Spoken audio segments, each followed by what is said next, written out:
नमस्कार दोस्तों, हम लोग आज की वीडियो में एसएससी 10+2 में जितने भी 12 तारीख से लेकर आज तक जितने भी क्वेश्चन आए हुए हैं मैथ के, उन सबको डिस्कस करेंगे। तो चलिए शुरू करते हैं आज की क्लास को।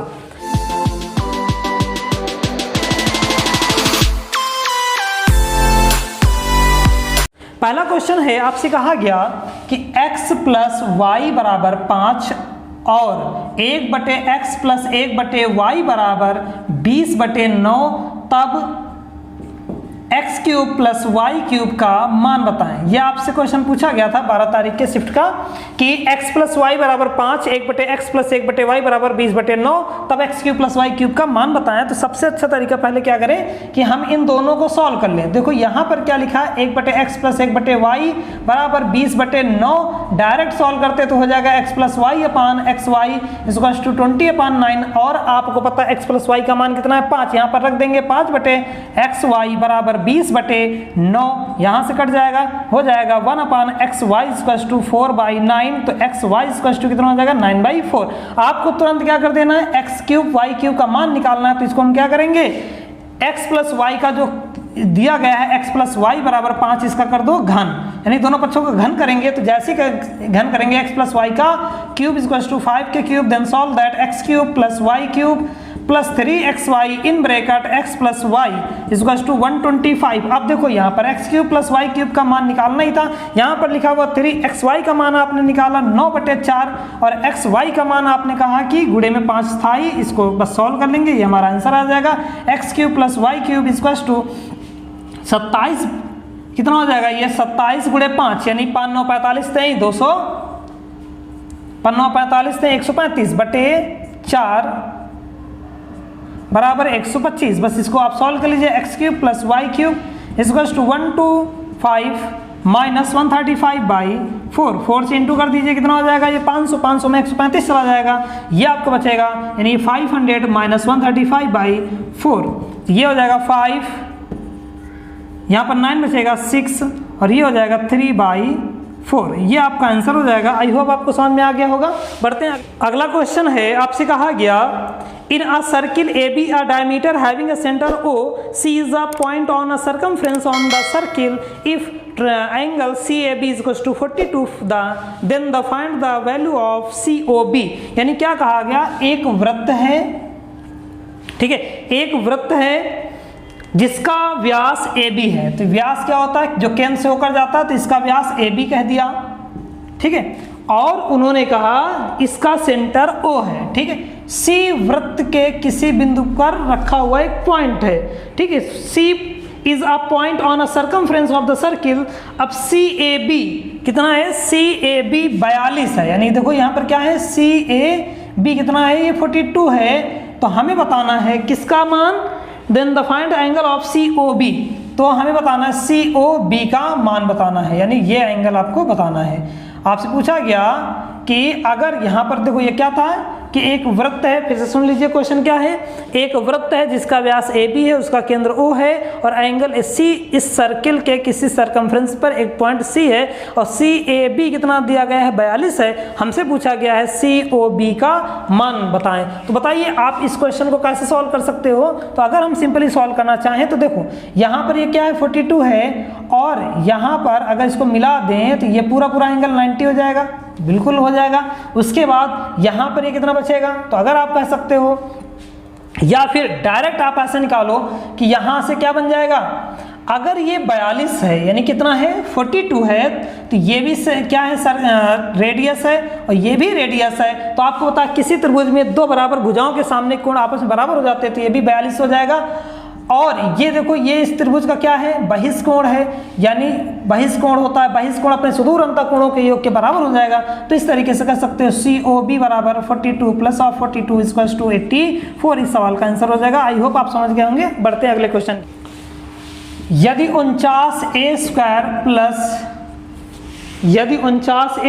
प्लस 25b² बराबर 30, ठीक है, और AB बराबर 1 है, तब 7a प्लस 5b का मान बताएं, 7a प्लस 5b का मान बताएं। ये आपसे क्वेश्चन पूछा गया है ठीक है, तो एक काम कर सकते हैं कि यहाँ पर 7a + 5b का मान बताना है, और ये कितना आपको दिया गया है 49a² + 25b² बराबर 30 और ab बराबर 1, तो find the value of something है ना। तो यहाँ पर अब आप ध्यान से देखो तो 49a² + 25b² बराबर 30 है, ab बराबर 1 है, तो हम क्या यहाँ से 7a + 5b निकाल सकते हैं?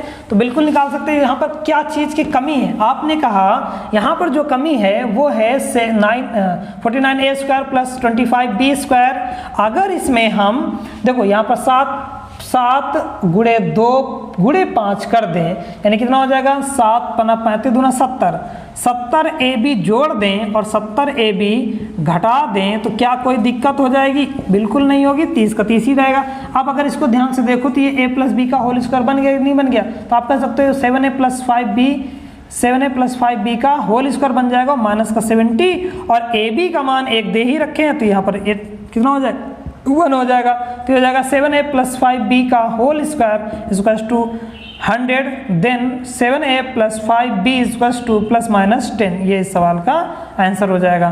तो बढ़ते हैं अगले क्वेश्चन की ओर। आपसे देखो इस सवाल में पूछा गया था 49a² + 25b² बराबर 30, ab बराबर 1, तो 7a + 5b का मान बताना था। हमने क्या कहा कि यहाँ पर ये a² + b² लिखा है, इसमें ab का फॉर्म नहीं है, तो हमने ab का फॉर्म जोड़ दिया, ab का फॉर्म घटा दिया। अब ये हमारा फार्मूला बन गया 7a + 5b का होल स्क्वायर, इसमें से ab का मान हमने 1 रख दिया जो कि सवाल में दिया गया था, उसके बाद सॉल्व कर लिया। आई होप आपको समझ में आएगा। बढ़ते हैं अगले क्वेश्चन की ओर। किसी उत्पाद को 28% लाभ पर बेचने पर विक्रय मूल्य 5 लाख है, उस उत्पाद को 32% लाभ पर बेचा जाए तो विक्रय मूल्य क्या होगा? आपसे कहा गया कि किसी उत्पाद को अगर 28% लाभ पर बेचते हैं तो 5 लाख में बिकता है। कितने लाख में? 5 लाख में बिकता है। तो अगर उसको हम 32% में बेचे तो कितना होगा? तो आपको कुछ नहीं करना, सीधा सीधा इस 5 लाख को 28 से करिए भाग और 32 से करिए गुणा, ये जितना आएगा वही सवाल का आंसर हो जाएगा। बढ़ते हैं अगले क्वेश्चन पर, ठीक है, तो इसको सॉल्व कर लीजिएगा। फिर आपसे कहा गया अगला क्वेश्चन है x बराबर 2/3, then the value of 2 sec² x + 2 tan² x -6, ठीक है। अब देखो यहाँ पर आपसे कहा गया कि cos x बराबर 2/3 है, तो 2 sec² x + 2 tan² x -6 का मान बताओ। तो सीधा इधर करना है 2 sec² x + 2। अब tan² x क्या होता है? आप कहते हो sec² x -1 हो जाता है, माइनस का 6। इसको सॉल्व कर लीजिए, 2 sec² x + 2 sec² x -2 -6 = something. अब वैल्यू निकालनी, यहाँ पर कितना हो जाएगा 4x sec² x माइनस का 8, ये 4 × sec। देखो यहाँ पर cos x बराबर कितना है 2/3 है, तो sec x कितना आ जाएगा? तो आप बोलोगे 3/2। तो यहाँ पर रख दीजिए सीधा सीधा, कितना हो जाएगा 9/4, 4 से 4 कैंसिल, माइनस का 8, यानी कितना हो जाएगा 9 - 8 = 0। ये सवाल का आंसर हो गया। आई होप आपको समझ में आएगा। बढ़ते हैं अगले क्वेश्चन की ओर। त्रिभुज ABC और त्रिभुज DEF दो समरूप त्रिभुज हैं, इनके क्षेत्रफलों का अनुपात 49:4 है। यदि AB बराबर 10 सेंटीमीटर, BC बराबर 14 सेंटीमीटर है, AC बराबर 21 सेंटीमीटर है, EF की लंबाई कितनी होगी? तो देखो आपसे कहा गया कि इनके क्षेत्रफलों का अनुपात दिया गया है, ठीक है। तो ABC DEF ये आपको कह दिया गया कि दो त्रिभुज हैं, ठीक है, ये सिमिलर हैं, इनके अनुपात कितना है? तो आपने कहा कि जो अनुपात है वो आपका कितना 49 है, यानी area of triangle ABC ratio area of triangle DEF = 49 ratio आपका 4। फिर गिवन दैट आपको गिवन क्या है? AB बराबर 10 सेंटीमीटर, यानी ये 10 सेंटीमीटर है। फिर आपसे कहा गया कि BC जो है 14 सेंटीमीटर है, तो 14 सेंटीमीटर हो गया। फिर आपसे कहा गया कि AC 21 सेंटीमीटर है, AC 21 सेंटीमीटर है, ठीक है।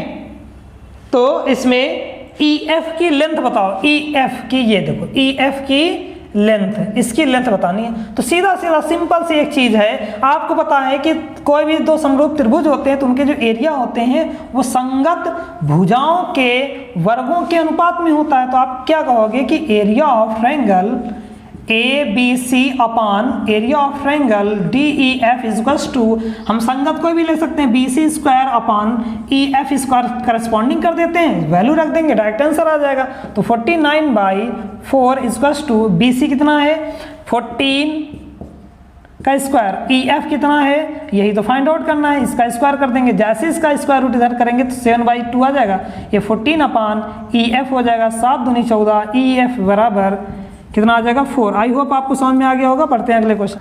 30 पुरुष 16 दिनों में कोई काम करते हैं तो 20 आदमी कितने दिनों में वही काम करेंगे। देखो उन्होंने कहा कि 30 पुरुष किसी काम को 16 दिनों में करते हैं, 30 पुरुष किसी काम को 16 दिनों में करते हैं तो 20 आदमी उस काम को कितने दिन में करेगा। तो आपको सीधा सीधा क्या कर देना है 16 गुणे 30/20, डायरेक्ट आंसर आ जाएगा। ये आपका 0 से 0 कैंसिल हो गया, ये हो गया 8, 8 त्रिक 24, यानी 24 दिन उसको लगेंगे। आई होप आपको समझ में आ गया होगा। बढ़ते हैं अगले क्वेश्चन की ओर। अगला क्वेश्चन आपसे पूछा गया था, ये सबके सब क्वेश्चन एसएससी 10+2 में आए हुए हैं जो आपके 2-3 दिन पहले पेपर चल रहे हैं। वैसे भी अभी एसएससी ने पोस्टपोन अपने पेपरों को नहीं किया तो ऑलरेडी अनवरत चल रहे हैं, तो मैं उन सबके सीरीज के क्वेश्चन को असम्बल करके पूरे के पूरे वीडियो बनाता रहूंगा। तो चलिए बढ़ते हैं अगले क्वेश्चन की ओर। क्वेश्चन आपको पेपर में आया हुआ है, कहा गया कि एक बेलन के वक्रपृष्ठ और आयतन का अनुपात 4:7 है, तो इसकी त्रिज्या ज्ञात करें। तो देखो आपको पता है कि बेलन का जो वक्र पृष्ठ और आयतन का अनुपात उन्होंने दे रखा है, कितना दे रखा है 4:7। तो वक्र पृष्ठ क्या होता है 2πr/h होता है और आयतन क्या होता है तो आप कहते हो πr² होता है और ये है 4/7 के। तो यहाँ से देखो h से h कैंसिल, पाई से पाई कैंसिल, r से r कैंसिल, तो 2/r=4/7, देन r= कितना हो जाएगा तो आप कहोगे 7/2। ये इस सवाल का आंसर हो जाएगा। पढ़ते हैं अगले क्वेश्चन की ओर। अगला क्वेश्चन आपकी स्क्रीन पर ये है। अगला क्वेश्चन आपसे कहा गया किसी गेंद का क्रय मूल्य 13,400 रुपए है, यदि इसे 4% लाभ पर बेचा जाए तो उस गेंद का विक्रय मूल्य क्या होगा। देखो गेंद का जो क्रय मूल्य है वो आपसे कहा गया कि 13,400 रुपए है। कितना है 13,400 रुपए। इसे 4% प्रॉफिट पर बेच रहे हैं, कितने पर 4% प्रॉफिट पर बेच रहे हैं। यानी अगर ये 100% 13,400 है, हमें फाइंड आउट करना है 4% in the profit, then 134×0/100 into 104। अब इसको हम क्या कर देंगे 0 0 कैंसिल, बस मल्टीप्लाई कर देना है 104 इंटू 134 का। अब इसका इंटू कर देना है। अब इंटू करने के लिए सीधा सीधा अच्छा से बताइए कि 134 इंटू 100 प्लस 4 हो गया, ये हो जाएगा 134×0 प्लस 4 चौक 16, 4 3 12, 12 1 13, 4 1 5। बस इसको जोड़ दीजिए 6 3 9 3 1, तो ये इसका विक्रय मूल्य हो जाएगा। बढ़ते हैं अगले क्वेश्चन पर, ठीक है। x minus Y cos x minus Y upon √3/2 और sine x plus Y plus 2 cos x sine x plus Y बराबर 1/2। तो हमें x का मान बताना है। देखो इसमें आपसे कहा गया कि cos x माइनस वाई बराबर √3/2, साइन x प्लस वाई बराबर 1/2, देन क्या हो जाएगा ये cos में बताएं जरा मुझे कि √3/2 किसकी वैल्यू होती है। तो आप कहते हो cos में √3/2 cos 30 की होती है। इसका मतलब यहाँ पर x माइनस वाई कितना आ जाएगा 30 और साइन x प्लस वाई कितना है 1/2। बताइए 1/2 साइन में किसकी वैल्यू होती है। तो आप कहते हो कि x 1/2 की होती है, यानी 1/2 साइन 30 की वैल्यू होती है। तो यहाँ पर x माइनस वाई भी 30 है, x प्लस वाई भी 30 है, देते हैं। चलिए कोई बात नहीं, जोड़ने पर जैसे जोड़ेंगे तो y से y कैंसिल हो जाएगा, 2x बराबर 60 देन x बराबर 30, यानी y की वैल्यू 0 थी तो x की वैल्यू कितनी आ गई 30 आएंगे।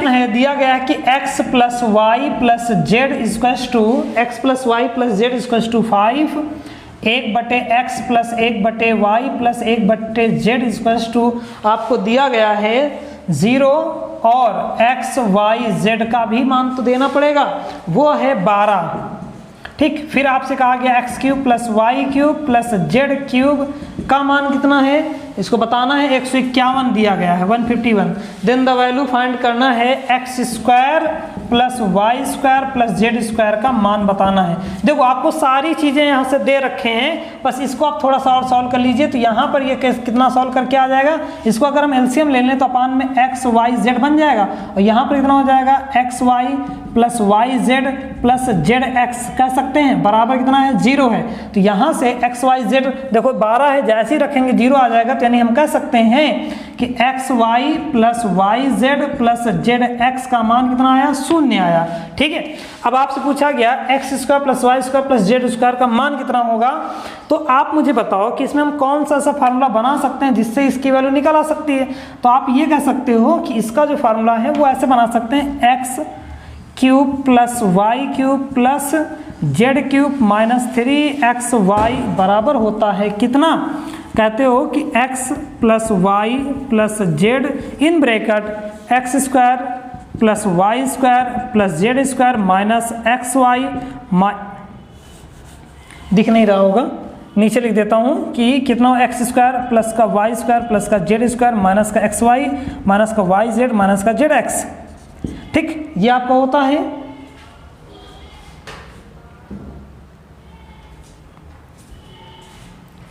ठीक है, अब देखो यहां पर हमसे इसकी वैल्यू दे रखे हैं, बस इतना फाइंड आउट करना, इसको सॉल्व करेंगे तो देखो इस पूरे की वैल्यू कितनी है, आपने कहा 151 माइनस 3xyz कितना है 12, 12 36 बराबर एक्स वाई जेड कितना है एक्स वाई जेड, कहीं आपको मिल रहा है x plus Y plus z 5 है। ठीक है, इन ब्रैकेट देखो यहाँ पर कितना है एक्स स्क्वायर प्लस का वाई स्क्वायर प्लस का जेड स्क्वायर माइनस, अगर कॉमन ले लें तो इन ब्रैकेट क्या हो जाएगा x y plus y z plus का जेड एक्स, और अभी अभी आपने इसकी वैल्यू कितनी निकाली 0, यहाँ पर पुट कर दीजिए 151। ये देखो यहाँ पर 11 में 5 जाएगा, 11 में 6 जाएगा, 5 बचेगा, यहाँ पर कितना है 4, 4 में 3 गया 2 बचा 1, यहाँ पर कितना आ जाएगा 5 in bracket x square plus y square plus का जेड स्क्वायर, और यहाँ पर शून्य रखने का कोई मतलब ही नहीं, 5 से कर देंगे भाग, ये हो जाएगा 25 बराबर एक्स स्क्वायर प्लस का वाई स्क्वायर प्लस का जेड स्क्वायर। आई होप आपको इस चीज समझ में आई होगी। बढ़ते हैं अगले क्वेश्चन पर। देखो क्वेश्चन इसमें क्या कहा गया था, आपको दिया गया है x plus Y plus z बराबर 5, 1 बटे एक्स प्लस 1 बटे वाई प्लस 1 बटे जेड बराबर 0, एक्स वाई जेड का मान 12 है तब, और उसके साथ साथ उन्होंने x cube plus y cube plus z cube बराबर 151 दे रखा है, पूछा है कि x square plus y square plus z square का मान क्या होगा। तो हम देखो ये जो 1/x plus 1/y plus 1/z है, पहले इसको सॉल्व कर लेंगे तो यहाँ से एक आ जाएगा x y plus y z plus z x equal to 0। अब आपको एक फार्मूला पता, फार्मूला क्या था, x cube plus y cube plus z cube minus 3xy बराबर होता है x plus Y plus z in bracket, यानी अदर ब्रैकेट में क्या हो जाएगा x square plus y square plus z square minus x y minus y z minus z x, और ये आपको अगर माइनस का मान लेंगे तो प्लस का हो जाएगा, इसकी वैल्यू 0 थी यहाँ पर रख दिया और यहाँ पर सारी वैल्यू पुट करके आंसर फाइंड आउट कर लिया। आई होप आपको समझ आएगा। बढ़ते हैं अगले क्वेश्चन की ओर। ए किसी कार्य को 7 दिनों में पूरा कर सकता है और बी वही कार्य 12 दिन में पूरा कर सकता है। ए और बी दोनों 3 दिनों तक एक साथ मिलकर काम करते हैं। शेष कार्य सी 9 दिनों में पूरा कर देता है, तो सी वह पूरा कार्य कितने दिनों में पूरा करेगा। क्वेश्चन समझिए, A can do any work in 7 days and B can do the same work in the 12 days। Both A and B work together for 3 days and the remaining work can be done by C in 9 days. Then in how many days will C do that whole work? यानी A किसी कार्य को 7 दिन में कर सकता है, A किसी कार्य को 7 दिन में कर सकता है, B उसी कार्य को करने में 12 दिन लगाता है। तो बताइए ये दोनों की क्षमता कितनी आ जाएगी, इन दोनों का लासा लेना चाहें तो 12 84 हो जाएगा, यहाँ पर 12 आ जाएगा, यहाँ पर 7 आ जाएगा, क्योंकि इन दोनों का कोई काम तो है नहीं। उन्होंने कहा ए और बी ने मिलकर 3 दिन तक काम किया। कितने दिन तक? 3 दिन के। एक दिन की क्षमता देखो कितनी है, 12 7 19, 3 दिन की क्षमता कितनी हो जाएगी, तो 19 3 57।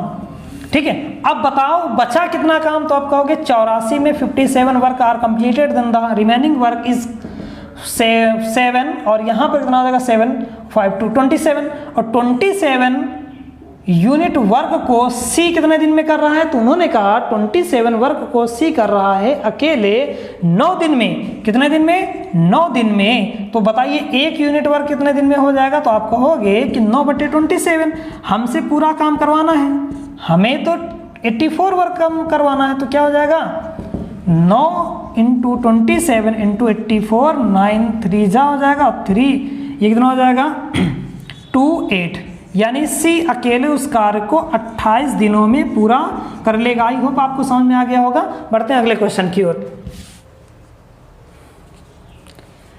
ए और बी दो व्यक्तियों के बीच की दूरी 884 मीटर है। ए और बी एक ही दिशा में क्रमशः 8 मीटर पर सेकंड और 12 मीटर पर सेकंड की गति से चलते हैं, तो ज्ञात कीजिए कि बी ए को कितने समय में पार करेगा। देखो, तो उन्होंने कहा ए और बी के बीच की दूरी कितनी है, 884, ठीक है। ए और बी है, इनकी देखो चालें आपको दे रखी हैं। चालें कितना होता है, एक की 8 मीटर पर सेकंड, दूसरे की है 12 मीटर पर सेकंड। कितना है, 12 मीटर पर सेकंड। तो आई होप आप समझ गए होंगे कि बी ही ए को पार करेगा, और पार करने का जो फार्मूला था वो क्या है, पार करते समय क्या हो जाता है, तो आपने कहा बीच की दूरी ले लेते हैं और चालों का अंतर कर देते हैं। चालों का अंतर कितना आ जाएगा, 4, भाग कर दीजिए, 4 दूनी 8, 4 दूनी 8, 221 सेकंड में वो बी ए को पार कर देगा। आई होप आपको समझ आ गया होगा। बढ़ते हैं अगले क्वेश्चन की ओर।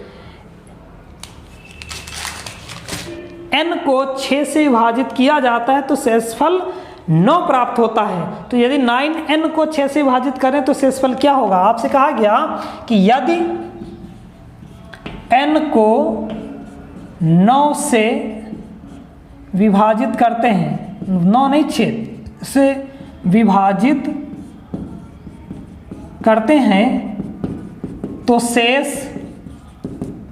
शेष 5 प्राप्त होता है। कितना, तो शेष 5 प्राप्त होता है। तो उसी संख्या ने 9n को 6 से विभाजित कर दें तो शेष क्या बचेगा। तो ऐसे सवालों में क्या करते हैं, डायरेक्ट नया शेष निकालते समय हम क्या करेंगे, जितना गुना आपसे कहा गया शेष को भी उतने से ही गुना कर देंगे और भाग तो इसी नंबर से देंगे। तो कितना हो जाएगा, 9×45 बटे 6 हो जाएगा, कितना शेष बचेगा 3। आई होप आपको समझ में आ गया होगा। 6 7 42 जाएगा, 42 और 3 बचेगा 45। तो इसका शेष कितना आ जाएगा, 3। आगे बढ़ते हैं।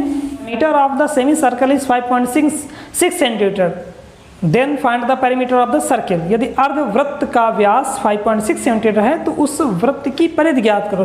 देखो, अर्धवृत्त की परिधि क्या होती है, तो आप कहते हो सिर्फ पाई आर, ठीक है। अगर वो कोई बंद आकृति होती तो ये भी जोड़ लेते, तो सिर्फ अर्धवृत्त की परिधि क्या होती है, पाई आर। तो 22/7 आर की वैल्यू कितनी दे रखी है, उन्होंने कहा इसका जो व्यास है 5.6 है। कितना है, 5.6 है, तो इसका त्रिज्या बाई 2 कर देंगे, ये हो जाएगा 11। इसको 7 से कट कर दो, 7 × 56 होता है, 888, ये आपका आंसर आ जाएगा सेंटीमीटर। आई होप समझ गए होंगे। बढ़ते हैं अगले क्वेश्चन की ओर। अगला क्वेश्चन आपका है, दिया गया tan थीटा बराबर 15, तो सेक थीटा का मान बताओ, सेक थीटा का मान बताओ, ठीक है। ये आपसे पूछा गया तो आपको सीधा सिंपल से इसका लगाना है। सेक थीटा बराबर आपको पता है क्या होता है, 1 + tan स्क्वायर थीटा होता है। वैल्यू रख दीजिए 1 + 225, ये हो जाएगा 226, ये आपका आंसर हो गया। अगर ये कुछ कॉमन हो सकता है तो कर सकते हैं। क्या ये 4 से कटेगा, नहीं कटेगा, तो यही आपका आंसर हो जाएगा कि अगर tan थीटा बराबर कितना है, 15 है, तो सेक थीटा का मान कितना हो जाएगा, तो सेक थीटा बराबर होगा √1 + tan स्क्वायर थीटा, और यहाँ पर क्या है, tan a का मान 15 है, तो 15 225 + 1 226 हो जाएगा, ये आपका आंसर। बढ़ते हैं अगले क्वेश्चन की ओर। आपसे फिर कहा गया कि यदि x + y बराबर 5, कितना है, x + y बराबर 5, x² प्लस का y² बराबर 17, ठीक। और फिर आपसे पूछ लिया जाए कि x - y का होल स्क्वायर बताओ, x - y का होल स्क्वायर बताओ। तो कैसे, x + y का अगर होल स्क्वायर कर दें, फिर कर दें x - y का होल स्क्वायर और बटे 2 कर दें, तो ये आ जाता है x² + y²। अब देखो इस सवाल में सारी चीज़ें दे रखी हैं। x + y कितना है, 5 का वर्ग 25 प्लस का x - y तो फाइंड आउट ही करना, तो हमें इससे कोई मतलब ही नहीं है। यहाँ पर कितना 17, और 17 को 2 से गुणा कर देंगे, ये वाला 2 इधर आके चला जाएगा, तो कितना हो जाएगा, x - y का होल स्क्वायर बराबर 17 × 34 - 25, बताइए 9 बच गया। x - y का होल स्क्वायर बराबर 9, यही पूछा गया सवाल में। इसका स्क्वायर रूट मत लेना, क्योंकि पूछा यही गया है कि फाइंड द x - y का होल स्क्वायर कितना होगा। तो आई होप समझ गए होंगे। बढ़ते हैं अगले क्वेश्चन की ओर। त्रिभुज ABC में कोण B 66 है, कोण C 44 है। AB और AC को बढ़ाया गया, एंगल B और एंगल C के बाहरी कोण द्विभाजक D पर मिलते हैं, तो BDC का मान बताएं। देखो आपसे कहा गया कि एक त्रिभुज कोई है, ABC है, ठीक है, ABC कर देता हूं, उन्होंने कहा एंगल बी जो है 66 है यानी 66 है, और एंगल ए कितना है, एंगल सी कितना है 44 है, एंगल सी कितना है 44 है। ठीक है, फिर किसको बढ़ाया गया, ए बी को बढ़ाया गया, ए बी को ऐसे बढ़ाया गया, फिर ए सी को ऐसे बढ़ाया गया, फिर इन दोनों का ये जो अर्धक ये वाला है इसको ऐसे मिला दिया गया है डी पॉइंट पर। ठीक, तो अगर आपने ऑफलाइन मतलब ये क्लास आपने पढ़ी होगी तो आपको बताया था मैंने कि कभी भी अगर यहाँ का क्वेश्चन एंगल पूछे तो डायरेक्ट एंगल क्या हो जाता है, आपने कहा था 90 माइनस हाफ ऑफ एंगल बचा हुआ यानी एंगल ए। एंगल ए कैसे निकालोगे, इन दोनों का योग कितना आ जाएगा, आप कहोगे यहाँ पर 44 और 66 110 हो जाएगा, तो ये कितना बचेगा 70, और 70 का आधा 35, तो 90 माइनस 35 हो जाएगा। और इसको आप सॉल्व कर लीजिए, 5 यहाँ कितना बचेगा 8 55, यानी इसका आंसर कितना आ जाएगा 55। आई होप समझ गए होंगे। क्वेश्चन ये था कि एक त्रिभुज ABC है, इसमें एंगल बी 66 है, एंगल सी 44 है, और AB को हमने आगे बढ़ा दिया, AC को आगे बढ़ा दिया, इनके जो बाहरी कोण है इनका अर्धक किया, जो D बिंदु पर मिल रहे हैं, किस बिंदु पर मिल रहे हैं, D बिंदु पर मिल रहे हैं, तो हमें इसका एंगल बताना था। तो ये डायरेक्ट क्या आता है 90 minus half of angle A। I hope समझ गए होंगे। बढ़ते हैं अगले क्वेश्चन की ओर। किसी वस्तु के अंकित मूल्य पर 40% और 20% की क्रमागत छूट दी गई है। यदि वस्तु पर कुल छूट 988 रुपये है तो वस्तु का अंकित मूल्य क्या है। देखो आपसे कहा गया एक वस्तु पर कितनी छूट दी गई है, 40% की और 20% की सक्सेसिव छूट दी गई है, सक्सेसिव छूट दी गई है, डिस्काउंट दिया गया है, और कुल छूट उन्होंने कहा रुपए में कितना है, कुल छूट है रुपए में 988, कितना है 988, तो उसका अंकित मूल्य कितना है 988। ठीक है, तो आप मुझे बताओ सक्सेसिव डिस्काउंट का इक्वल डिस्काउंट कितना होता है, तो आप कहते हो A plus B minus A B upon 100 होता है। यहाँ पर रखेंगे 60 माइनस ये 8 हो जाएगा, और ये कितना आ जाएगा 52 भाग बराबर 988 के हमें कितना चाहिए 100% चाहिए अंकित मूल्य, तो यहाँ पर 100% कितना आ जाएगा।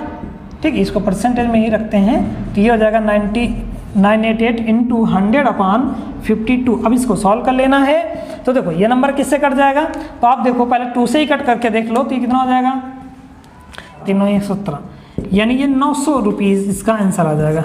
ठीक है, 400 रुपये है, और 10% की 2 क्रमागत छूट देने के बाद उसका विक्रय मूल्य क्या होगा। देखो MRP उन्होंने कहा जो MRP है वो कितना है 400 रुपये है, इसमें हमने डिस्काउंट जो दिया है 10% का, वो भी D2 भी 10% का, वो भाई कैसा डिस्काउंट है, तो आपने कहा सक्सेसिव डिस्काउंट है, यानी सक्सेसिव डिस्काउंट मतलब क्रमागत छूट है, और क्रमागत छूट आपको बताया है इक्वलेंट छूट क्या होता है इसका जो इक्वलेंट छूट होता है वो A plus B plus of में ए बी अपान 100, प्लस नहीं यहाँ पर माइनस होता है। ठीक है, तो ये हो जाएगा 10 प्लस 10 माइनस 1 100/100 कर दोगे, यानी कितना आ जाएगा 19%।